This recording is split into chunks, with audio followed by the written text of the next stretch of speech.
అయితే చెప్పండి, మీ యుద్ధం ఎలా ఉండింది? ఇప్పటికన్నా డిప్రెసింగ్ గా ఉండేదా? చాలా మంది చనిపోయారా?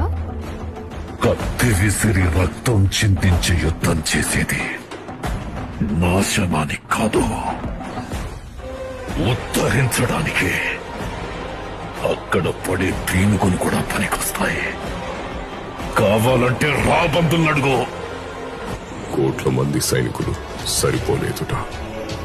పంచ పాండవులు సాధించలేదట. చివరికి కృష్ణుడు ఒంటరి కాదుట.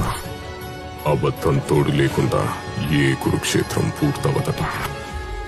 అశ్వత్థామా హతః కుంజరః.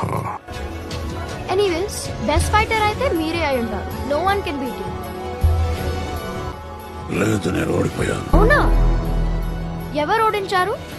గాంధీ కుమారి కుంతి పుత్రుడు పరశురామ.